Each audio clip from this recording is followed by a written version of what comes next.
Algumas pessoas reagem com amargura quando passam por crises e provações muito fortes na vida.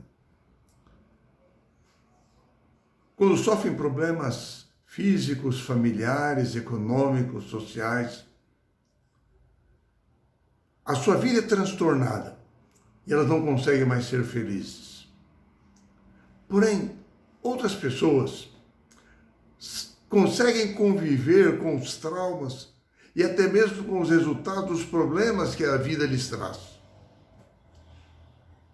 Elas alcançam cura emocional e espiritual numa vida de resiliência, perdão, alcançando o crescimento. Como é que duas pessoas podem reagir de modo tão diferente em meio aos problemas, aos crisóis, às provações da vida? Talvez a resposta esteja na mudança espiritual que ocorre na mente do cristão, que permite que ele amadureça em meio aos crisóis da vida, em vez de ser dominado por eles. Você é bem-vindo por esses momentos de estudo da lição dessa semana.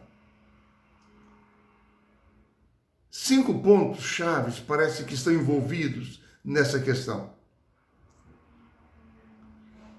Primeiro é o tipo de relacionamento que as pessoas têm com Deus. Confiança, fé, entrega, compromisso com Deus. Isto ajuda a superar os crisóis, a conviver com os crisóis. O segundo ponto é a compreensão, a cosmovisão que o cristão possui a respeito do grande conflito, do problema do pecado que existe no mundo. E ele consegue entender o que está acontecendo. O terceiro ponto é a ação do Espírito Santo na mente daquele que teme a Deus, guiando, confortando, ensinando a viver. O quarto ponto talvez seja a prática, a dinâmica da vida cristã, fortalecendo o caráter, levando a perseverar com toda a energia em meio aos crisóis da vida.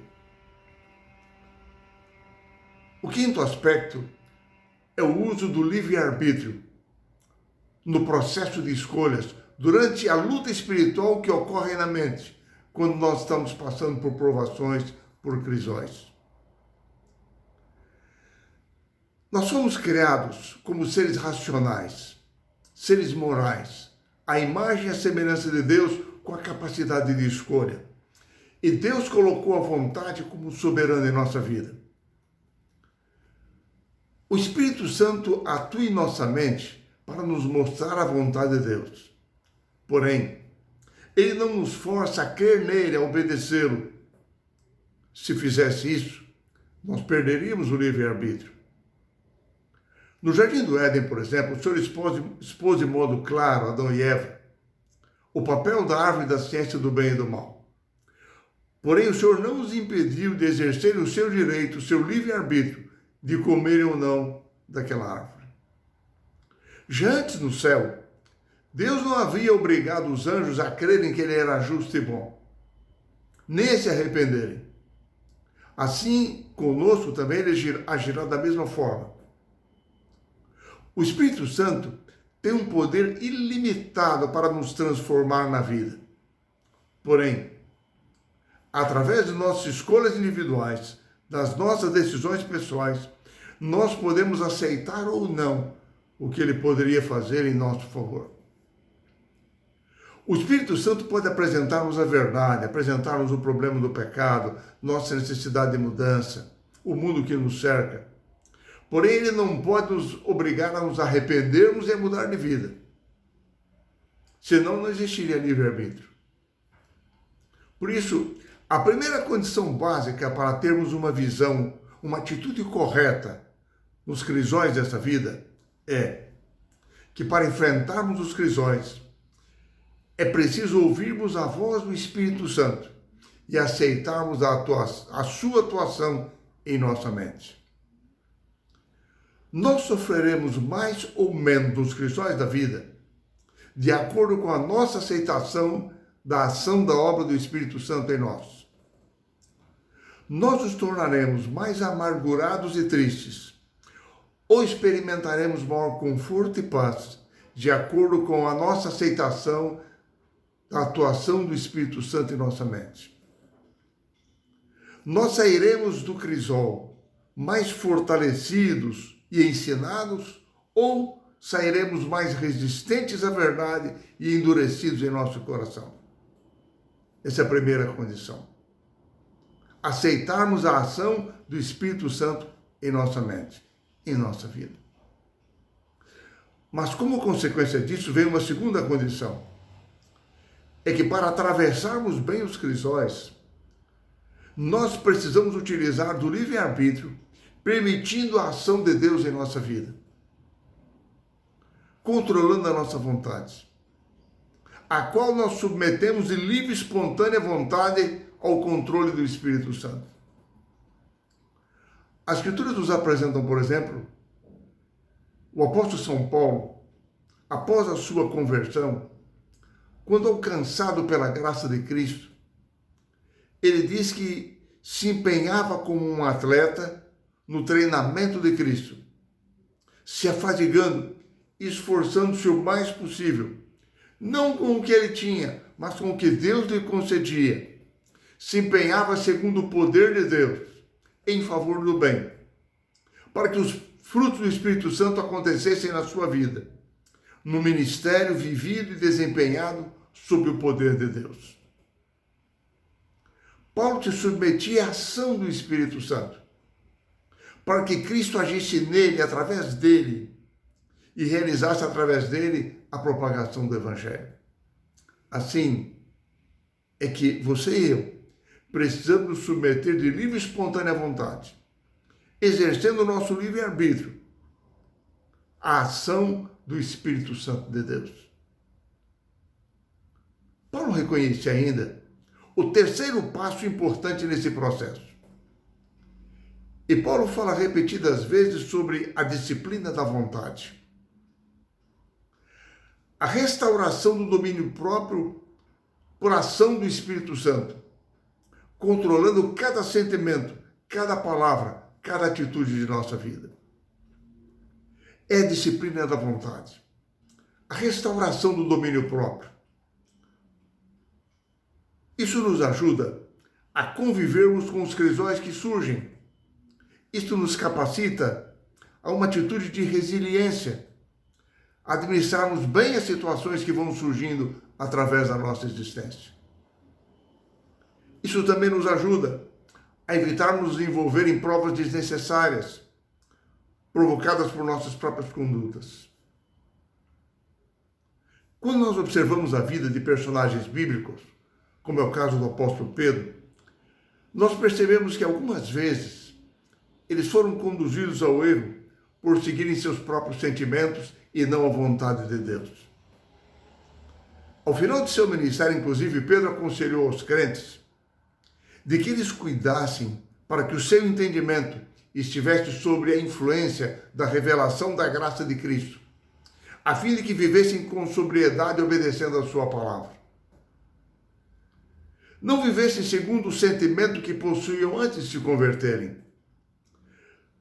Porque Pedro entendia que a mente funciona como o leme para o corpo.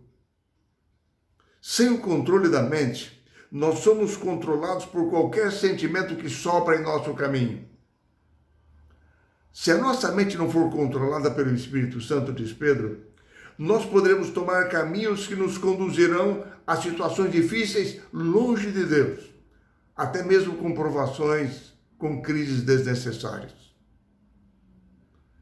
Segundo os ensinos de Jesus nos Evangelhos, nós percebemos que o controle da mente é fundamental, porque ela controla também o nosso corpo. E assim nós podemos conseguir uma vida cristã vitoriosa, a vitória sobre o pecado. Cristo nos chama, inclusive, a um compromisso radical para abandonarmos o amor ao pecado, que nos afasta de Deus. Porque Cristo diz que é melhor perder algo na vida do que perder o reino de Deus. Assim, ele nos convida à renúncia de nossos sentimentos pecaminosos. Existem em nós, diz Jesus, sentimentos gostos, hábitos, preferências, ditadas pelas nossas inclinações pecaminosas e que precisam ser removidos. Não é apenas orando, imaginando que essas coisas todas serão removidas num passe de mágica que isso acontecerá. Não. Nós seremos transformados pela ação diária e intensa do Espírito Santo de Deus em nossa mente e nosso coração num processo de santificação. O processo de santificação pode se tornar para nós um crisol intenso, no qual, através da submissão de nossa vontade e ação do Espírito Santo, nós aprendemos a fazer escolhas certas, tornando mais forte o nosso caráter e mais fraco o poder da tentação em nossa vida. Nós podemos aprender, por exemplo, com a experiência do patriarca Jó. Sob a pressão de um crisol terrível, ele percebeu ser difícil tomar decisões corretas. E às vezes, para que possamos exercer a nossa vontade de modo correto, precisamos nos apegar às promessas de Deus, como fez Jacó. Porque, por vezes, nós somos tentados a desistir. Mas a perseverança é a capacidade de seguir em frente, apesar de querermos desistir.